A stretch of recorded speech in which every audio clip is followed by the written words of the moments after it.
មុននឹងចូលទៅដល់វីដេអូក៏ដូចជាអេពីសូតទី1គឺថាសម្រាប់អ្នកគេដែលចង់ទិញ membership ដើម្បីមើលរឿងលឿនជាក្នុង YouTube ហ្នឹងអ្នកគ្នាគឺអាចតាក់ទងមកខ្ញុំតាមរយៈ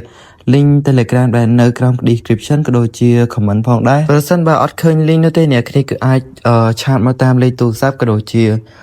username ដែលខ្ញុំដាក់នៅកន្លែងហ្នឹងផងដែរដោយសារណាមួយ YouTube គឺឲ្យដាក់ link នេះទេតែខ្ញុំអត់ប្រកាសនៅដែរដោយសារតែនៅក្នុង YouTube គឺថាខ្ញុំ cross ផលដោយសារតែខ្ញុំត្រូវការកាត់ copyright ក៏ដូចជាអីផ្សេង edit ឲ្យល្អផ្សេងចឹងទៅក៏តែនៅក្នុង Telegram គឺស្រួលកាត់មែនតើវាអត់ចុះ copyright អីញ៉ៃទេចឹងហើយសម្រាប់អ្នកគេដែលចង់មើលលឿនជាង YouTube ទៅដល់ 2-3 ថ្ងៃអ្នកគេអាចចូលក្នុងក្រុមនឹងបានសួស្តីអ្នកគ្នាស្វាគមន៍មកកាន់ Channel Gizmo E ថ្ងៃនេះបងខ្ញុំធ្វើការសម្រាយទីការម៉ាងវ៉ាថ្មីមួយទៀតហើយអញ្ចឹងកុំឲ្យខាតពេលវេលាយូរឥឡូវចូលទៅការសម្រាយយកហ្មងទៅចូលទៅដល់សាច់រឿងដែលតួឯងនៅក្នុងសាច់រឿងគឺបាននិយាយថាគាត់គឺមានឈ្មោះថា Lin Sin នៅក្នុងថ្ងៃនេះគឺជាថ្ងៃគ្រប់គ្រងអាពាហ៍ពិពាហ៍មួយខែជាមួយនឹងសង្សាររបស់គាត់ដែល Lin Sin គាត់គឺបានយកជាមួយនឹងផ្កាមួយបាច់នឹងគឺឲ្យទៅកាន់សង្សាររបស់គាត់ផងដែរក៏ប៉ុន្តែពេលនៅសង្សាររបស់គាត់គឺបានតបទៅកាន់គាត់វិញថាយើងគឺបែកគ្នាទៅដល់ពេលទៅ Lin Sin គាត់គឺបាននិយាយទាំងភ័យថាគាត់នឹងគឺពិតជាសុំបរទៅកាន់នាងខ្លាំងមែនតើសុំនាងគឺកំចាក់ចេញពីគាត់អីពេលនោះដែរប្រូម្នាក់នឹងគឺបានជិះឡានមកយ៉ាងលឿនតែម្ដងដោយគាត់នេះគឺបានចតនៅកន្លែងហ្នឹងណាដែលប្រុសមួយហ្នឹងគឺជាសង្សារថ្មីរបស់នាងនឹងឯងដោយប្រុសមួយហ្នឹងគឺបាននិយាយទៅកាន់ Lin Sin ថាឯងក៏ពិតជាល្ងងខ្លាំងមែនតើណាដែលមនុស្សស្រីគឺមិនត្រូវការស្រឡាញ់នោះទេមនុស្សស្រីគឺគេត្រូវការលុយដែលមិនចាំយូរទៀតនារីម្នាក់ហ្នឹងក៏ដូចជាប្រុសម្នាក់ហ្នឹងគឺបានដើរចេញពី Lin Sin តែម្ដងទៅបើមើលទៅកាន់ Lin Sin ណាដែលគាត់ក៏ពិតជាសេតខ្លាំងមែនតើដោយសារស្រីបោកក៏ប្រុសពីអ្នកនៅខាងក្រៅគឺបាននិយាយផុតដែរតែគេហ្នឹងគឺមិនមែនជា Lin Sin ទេមិនមែនជាអ្នកដែលល្បីល្បាញនៅក្នុងសាល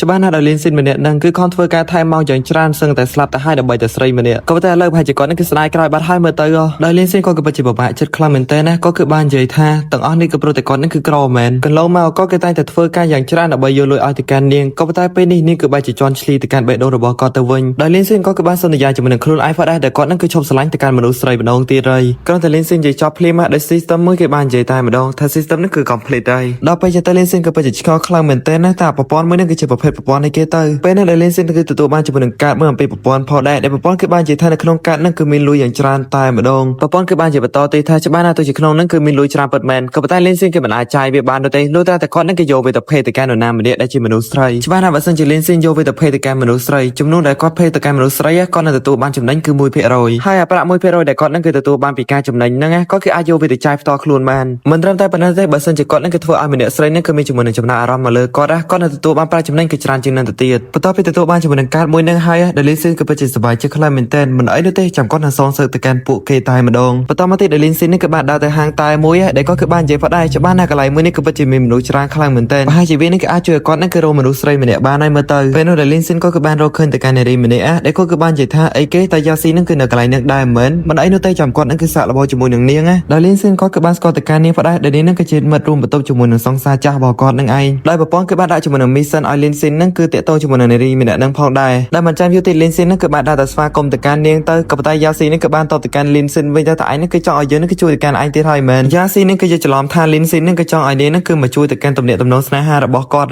ដល់ចេះតែយ៉ាស៊ីក៏បាននិយាយទៅកាន់ Lin Sin ថាមិនបាច់ទៅតាមបបសង្សារចាស់របស់ឯងទៀតទេដោយសារតែសង្សារចាស់របស់ឯងនឹងគឺថាមានមិត្តប្រុសថ្មីរួចទៅហើយដោយសារតែខ្លាចនាងយកច្រឡំមក Lin Sin គាត់គឺបាននិយាយទៅកាន់នាងថាមិនបាច់ភ័យទេគាត់នឹងគឺមិនមែនតាមរកទៅកាន់សង្សារចាស់របស់គាត់អីនោះឡើយក៏តែពេលនេះគាត់មកនឹងគាត់គឺគ្រាន់តែចង់ភេលុយថ្លៃតែទៅដល់គាត់ឲ្យទៅកាន់នាងអីអញ្ចឹងទៅដល់ពេលចេះតែយ៉ាស៊ីក៏បែរឆ្ងល់ខ្លាំងមែនតើណាអីគេតែគេនឹងគឺចង់ភេតែទៅដល់គាត់ឲ្យមកកាន់នាងមែនក៏តែពួកយើងនឹងគឺមិនដែលស្គាល់គ្នាច្បាស់នោះទេដល់ពេលចេះតែយ៉ាស៊ីនឹងគឺបានសួរទៅកាន់ Lin Sin ថាតើលោកប្រកាសទេដែលលោកនឹងគឺចង់ភេក៏ដូចជាផឹកទៅកាន់វាដោយសារតែមួយនេះវាក៏ពិតជាថ្លៃខ្លាំងមែនតើគ្រាន់តែមួយកែវគឺស្មើជាមួយនឹងអាហារ10ថ្ងៃរបស់លោកឯណោះដោយសារតែ Lin Sin នេះគឺដើរចូលហាងមួយនឹងឆៅអត់ត្រង់ជួរដែលអ្នកក្រៅគឺបានថាទៅកាន់គាត់ថាមិនក៏គាត់នឹងក៏អត់ត្រង់ជួរអញ្ចឹងពួកគេនឹងក៏ខំត្រង់ជួរឡើងយូរហើយក៏តែបើមើលទៅកាន់ឯងវិញតែឯងក៏ចង់ដើរទៅទិញឆៅនឹងមិនមែន Lin Sin ក៏បានតទៅកាន់ពួកគេថាកំភៃអីចាំបន្តិចទៅចាំគាត់ធ្វើឲ្យមើល Lin Sin ក៏បានដើរទៅសួរបងស្រីនៅកន្លែងហ្នឹងថាតើឥឡូវនេះគឺមានប៉ុន្មានពេងដែលនាងក៏បានតទៅវិញថាគឺមានចំនួន180ពេងអញ្ចឹងទៅឥឡូវមិនក៏ច្រើនទេគេដាក់វាទាំងអស់មកគាត់នឹងទិញវាជូនទៅកាន់យ៉ាស៊ីក៏ដូចជាមនុស្សគ្រប់គ្នានៅកន្លែងហ្នឹងផងដែរដោយឃើញបែបហ្នឹងយ៉ាស៊ីក៏បានសួរទៅកាន់ Lin Sin ថាតើលោកនឹងគឺប្រកាសអត់កុំលេងសើចបើសិនជាលោកទិញទាំងអស់មែនច្បាស់ណាលុយនឹងគឺមិនតិចនោះទេក៏តែ Lin Sin នឹងក៏អត់ខ្វល់ជាមួយនឹងពាក្យសម្ដីទាំងអស់ហ្នឹងទេដែលគាត់នឹងគឺបាននិយាយទៅកាន់បុគ្គលិកថាលើអូជាមួយនឹងកាតរបស់គាត់ទៅនៅពេលដែលតែទាំងអស់ហ្នឹងគឺបានធ្វើរួចហើយដែល Lin Sin ក៏បាននិយាយទៅកាន់គ្រប់គ្នាថាឥឡូវកុំចាំយូរអីគឺមកយកវាទៅញ៉ាំទៅដោយសារតែទាំងអស់ហ្នឹងគឺជាគាត់ជាអ្នកភ័យអញ្ចឹងបាច់ភ័យនោះទេ បើមើលទៅកាន់នេះខាងក្រោយក៏ពិតជាកាំងខ្លាំងមែនតើពួកគេគឺមិននឹកស្មានថាលីនស៊ីនេះគឺតែងទាំងអស់នៅសម្រាប់យ៉ាស៊ីក៏ដូចជាពួកគេនោះទេដោយអ្នកខ្លះនេះគឺបាននិយាយថាតាលីនស៊ីនេះគឺចាប់អារម្មណ៍ទៅកាន់យ៉ាស៊ីមែនចំណែកយ៉ាស៊ីវិញដោយចំណារអារម្មណ៍របស់នាងនេះគឺបានបូកជាមួយនឹង2ផងដែរបន្ទាប់ពីរឿងរ៉ាវនេះដែលលីនស៊ីគឺបានសួរទៅកាន់យ៉ាស៊ីថាតានាងនេះគឺអាចជួយមកកាន់គាត់បានដែរអត់ដែលយ៉ាស៊ីនេះគឺបានសួរទៅកាន់គាត់ថាជួយរឿងអីដែលលីនស៊ីក៏បានតបទៅវិញថាគឺជួយចាយលុយនឹងឯងនៅពេលដែលពួកគេនេះគឺទៅដល់សារទំនើបដែលបានឃើញជាមួយនឹងសង្សារចាស់របស់លីនស៊ីគឺនៅកន្លែងហ្នឹងផងដែរដោយនារីម្នាក់នេះគឺបានសូមជាមួយនឹងសង្សារថ្មីរបស់នាងគឺទិញជាមួយនឹងកាបូបមួយក៏ប៉ុន្តែប្រូម្នាក់នេះគឺបានរលែថារិសាម៉ាក់របស់គាត់នេះគឺអត់ឲ្យចាយទៀតនោះទេគាត់នេះគឺចាយច្រើនណាស់នៅក្នុងថ្ងៃហ្នឹងអញ្ចឹងហើយពួកយើងគឺគួរតែចេញពីកន្លែងហ្នឹងក៏ដូចជាទៅរកកន្លែងញ៉ាំអាហារអីសិនទៅដោយប្រូម្នាក់នេះគឺបាននិយាយបន្តទៀតថាច្បាស់ណាស់បើសិនជានាងគឺចង់ខ្លាចជាកូនប្រសាររបស់ម៉ាក់របស់គាត់ណានាងគឺគួរតែធ្វើឲ្យល្អជាងនៅបន្តិចទៅកុំធ្វើបែបហ្នឹងអីនារីម្នាក់នេះគឺបានគិតក្នុងចិត្តផុតដែរថាច្បាស់ណាស់កាបូបដែលគេទិញឲ្យបាញ់មិញហ្នឹងវាគឺមិនល្អស្មើនឹងកាបូបនេះនោះទេក៏ប៉ុន្តែប្រហែលជានាងហ្នឹងគឺមិនអាចទិញវាបាននោះឡើយមើលទៅ